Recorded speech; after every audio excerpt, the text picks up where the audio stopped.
Gaza में चल रहे युद्ध के बीच एक और सुपर पावर ने फिलिस्तीनी राज्य को मान्यता दे दी है। संयुक्त राष्ट्र सुरक्षा परिषद का स्थायी सदस्य फ्रांस ने सोमवार को संयुक्त राष्ट्र महासभा में इसकी घोषणा की है। ये घोषणा मध्य पूर्व में संघर्ष के टू स्टेट समाधान के लिए समर्थन जुटाने के उद्देश्य से आयोजित एक उच्च स्तरीय बैठक की शुरुआत में की गई।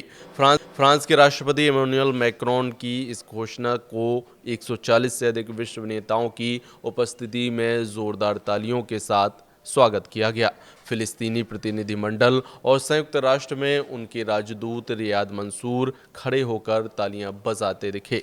मैक्रोन ने कहा कि मेरे देश की मध्य पूर्व और इजराइल फिलिस्तीन के बीच शांति के प्रति ऐतिहासिक प्रतिबद्धता को ध्यान में रखते हुए मैं आज घोषणा करता हूं कि फ्रांस फिलिस्तीनी राज्य को मान्यता देता है। ये कदम इजराइल और संयुक्त राज्य अमेरिका के विरोध के बावजूद उठाया गया है, जो इस मान्यता को हमास के 7 अक्टूबर के हमले को पुरस्कृत करने के रूप में देखते हैं। संयुक्त राष्ट्र महासचिव एंटोनियो गुटेरेस ने कहा कि फिलिस्तीनियों के लिए राज्य का एक दर्जा एक अधिकार है, न कि कोई पुरस्कार। ये बयान इजराइल सरकार के उस रुख के खिलाफ था जो मान्यता को हमास के समर्थन के रूप में देखती है। इससे पहले रविवार को ब्रिटेन, कनाडा, ऑस्ट्रेलिया और पुर्तगाल ने भी फिलिस्तीनी राज्य को मान्यता दी और अगले कुछ दिनों में कुल 10 देशों के ऐसा करने की उम्मीद है। संयुक्त राष्ट्र के 193 सदस्यों में से लगभग 3/4 देश पहले से ही फिलिस्तीन को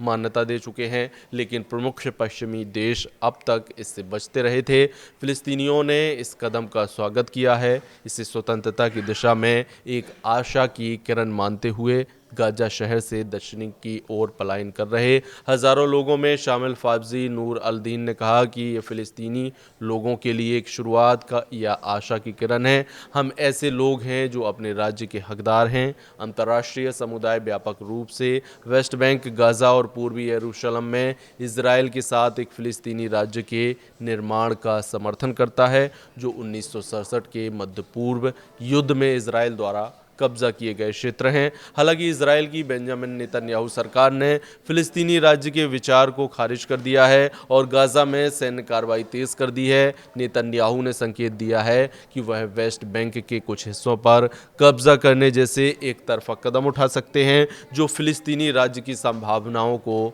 और कमज़ोर करेगा। संयुक्त राष्ट्र के प्रवक्ता स्टीफन डुजारिक ने ऐसी धमकियों को खारिज करते हुए कहा कि हमें अपने लक्ष्य को प्राप्त करने में दृढ़ रहना होगा और धमकियों से विचलित नहीं होना चाहिए।